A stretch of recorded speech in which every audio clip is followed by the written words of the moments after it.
Hello creative people, welcome back to a new video. Today we are gonna sketch a master study of John Singer Sargent's sketches. In this period I'm practicing master studies, and these American artists that lived in Europe in the beginning of the 20th century made these beautiful sketches, portraits that I want to reproduce.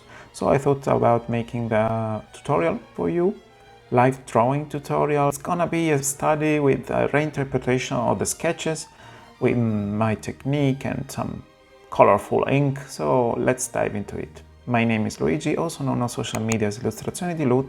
In this channel I'm talking about drawing, painting, my own art journey, art supplies, so if you like this kind of topic, subscribe the channel. So I've just bought this book, 194 Master Drawing from John Singer Sargent. I have to say that it's very low quality with some prints problems and very low contrast, but beyond that it's still feasible to work with, to make some studies of the beautiful sketches from this artist. I already started with few of them on this Hoo mixed media pad. So this was the first one, it's taken from a Pinterest image. Apply on it some ink on the background with some splatter effect in the end. A test, but I think it worked pretty well. And then I did another one with a different technique this time. Instead of the soft graphite pencil that I used, this is a pencil that has no wood body outside, and you can basically smudge it on the paper. In this case here I used some watercolor color pencil, graphite pencil or colored one. This is what I'm gonna use today as well. And later I used only color pencil for this portrait, and as well I splat some ink on the background. So let's see what we are gonna draw today. I'm gonna use a random number generator in order to find the sketch we are gonna draw today from this book. I'm gonna use a Siri for it, and it's in Italian, so I will talk in Italian. Genera un numero casuale. So we got number 10. Let's see what we have at number 10. This old guy here has a very nice contrast in the shadows, so it's gonna be interesting to draw. Let's go for it. So everything is set up. I'm gonna use this soft graphite pencil 6B because it's very easy to erase. So in the beginning it's useful. I'm gonna start with a basic circle that goes from the top of the head to the nose, and then I divide this in two pieces, and the third one goes from the nose to the chin. This is standard proportion that of course can be a bit different from person to person, and we are gonna maybe readapt the full tutorial without any cuts, and with my voiceover will be available for channel members. If you want to subscribe, you're gonna support the channel, and for a few euros you can also access to this tutorial and some more that I already uploaded. I put the ears in the area. It's going from the eyelid to the nose tip here. Also, we have a view slightly from the bottom. I will constantly compare the distance between the several features of the face. We have this big mustache, typical of the men's of the late 19th century, probably also in World War I period. And I'm gonna add all the features very light, so I'm able to erase this way. So we have this very small iris visible, and here we have a strong shadow. And for example, now I'm noticing the nose is a bit too long. Mistakes I used to do. So if you know yourself, like for me, I used to do very long noses, very long faces, so I can take care of it and try to check it every time if I felt in the same mistake. So for the air, I'm not gonna draw every single piece of air, but I'm gonna just make a solid block out of it. In order not to make this video too long, I'm not gonna go too much in detail with shadowing and perfect likeness, otherwise it's gonna be quite long. But the other portraits I've done normally took me from 30 minutes to 1 hour.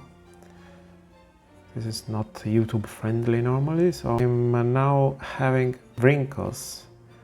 I wouldn't go hard with wrinkles because otherwise it's gonna be very visible and not pleasant to look in the overall composition. So the mouth is partially covered by the bird, by the mustache, sorry. And here we have all these right side shadows that is typical in classic portraiture and in particular in Singer Sargent portraiture.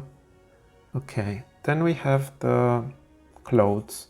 Here I'm gonna be very loose, just few pencil mark for the shirt, these triangle shapes, the shoulders. Here the right shoulder is completely gone into the shadow. This portrait of Dr. Denma Valdoros, 1917, so World War I period. Okay, then we can individuate the main shadow shapes. We have this one from the nose, it's very important. Let's say I prefer the cross-hatching one, so not using blending stamp or stuff like those. A bit more simplified and stylized, not hyper realistic. So now that everything is set in the right position, we can start to enhance the contrast and the quality of our lines. I'm checking now if everything is correct from proportion point of view and likeness. The chin is maybe a bit more rounder, smaller here. Oh. Miss all the left part, of course. It's in the light and contrast is much lower. As I said, you can have the full version of this video in the members channel. I'm uploading a full tutorial video or special video in any case once a month there. So now we can add some more details. Let's check again my pencils here. I have a colored pencil which make a nice effect, and these two graphite pencils that are water soluble. Plus I have this black polychromos, which is great for deep darks. With this sanguine,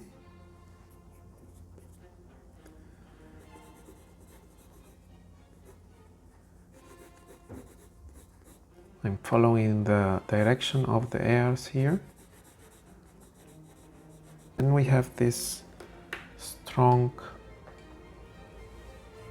dark from the eyebrows, trying to follow the direction of them, and I'm using a graphite pencil, watercolor soluble, even if I'm not using it with water later, but it's cool. And it's 8B. Cross-hatching. So cross-hatching, I do parallel lines with a distance that is nearer in the darker areas.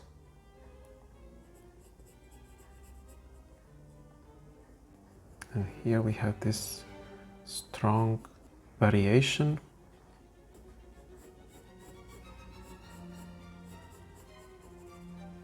So one option is also that you go slightly on top of the airs, so it's gonna be more homogeneous. And then on the air we're gonna go on top with darker brown. So we try to have this value check. course, the eyes are very dark normally because they are in shadow. And then we have the nose here, very dark. So try not to push too much anyway. You can always increase later. Just a bit more than the other places, but not at your maximum possibility, let's say.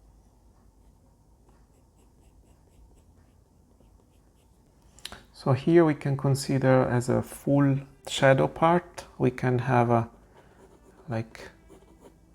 big area with a 2B this time, so a bit softer. And then we go on top in some areas that needs to be darker. So we are not gonna think about the background now. So I keep going with this 2B pencil on all the area that are slightly on shadows but not particularly dark. Same on this part of the nose.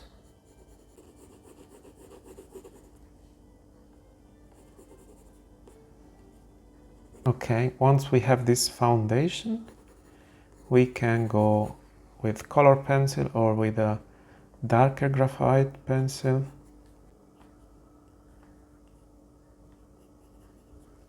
Then we have all this nice area of the mustache. I'm trying to follow as well the direction. And the approach for this drawing is to make main effort with graphite pencil, and then I will add later on small effect with color pencil. We have set the main darks and we can go on darkest darks. This part here is very dark also.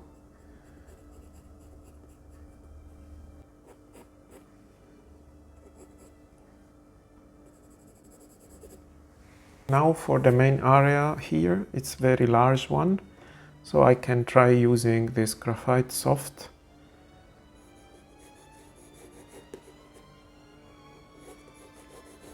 Flat, and I'm gonna cover a big part of it. I don't use it for details, but for these big areas can be quick solution, as you see.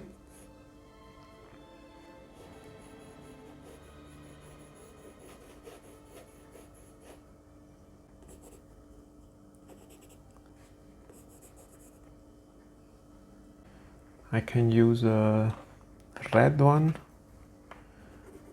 on the face to give some more warmth. That's otherwise all graphite is very aesthetic, particularly on the nose and the cheeks and the ears.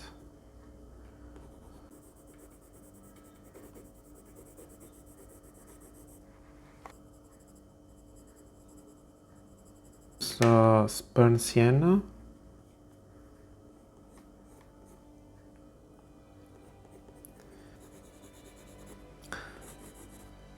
More bold marks. I'm gonna give some character to this portrait. You see all these smudges here, I hate. That's why I never used very soft graphite. Walnut brown. This is quite darker in some areas here.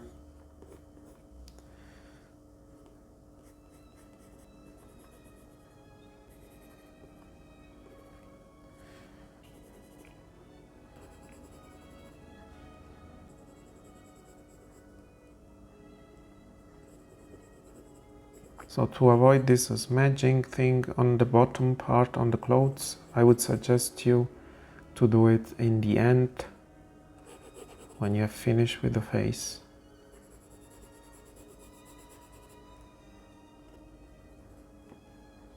So I still feel it a bit too cold. That's why I'm going again on top with a very light red. Also, there is this very tiny detail that allows him to have this smiling part, this small part here. As for ink, I choose this two Ferry Wheels Press ink, Golden Gate Glow and the Sherry Sonata. I'm ambassador of Ferry Wheels Press, Canadian brand of ink, so you can even get a discount. I'll leave the code in the description below if you wanna. Of course, I will put it in horizontal position, and I will need some water all around here to have a soft fusing effect. So I got some water and a very cheap brush, because ink can be very aggressive to your brushes. I like using a flat one, quite big, to cover a good part of it. That's because ink is gonna dry much faster than watercolor, so you need to be very quick. And I'm gonna wet only the side ink. I will shake it a bit because they contain some sparkling part, right part that is in the shadow, so I have more saturation here. Once I get all this part that is in the shadow with maximum saturation, I can dilute with water and go on the other parts till I touch the water, so it's gonna diffuse there. And this gives particularly a vintage effect to the painting. You can start blending also on the clothes, because this is gonna make everything more cohesive and consistent.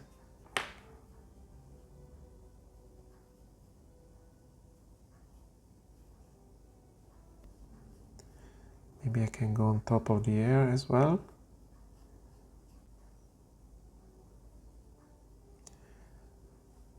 And I look for some areas that goes on maximum contrast. Now, if you want to add some effect on the background, you take some clean water and you make some sparkling. If you used watercolor pencil like me, you may want to cover, or you try to make some effects with a piece of paper. Once it dried, you can still increase the contrast in some areas that you feel like it's not enough. And this is the final drawing. If you like it, leave a like, subscribe to the channel, and I see you in the next video. Thanks for watching, guys.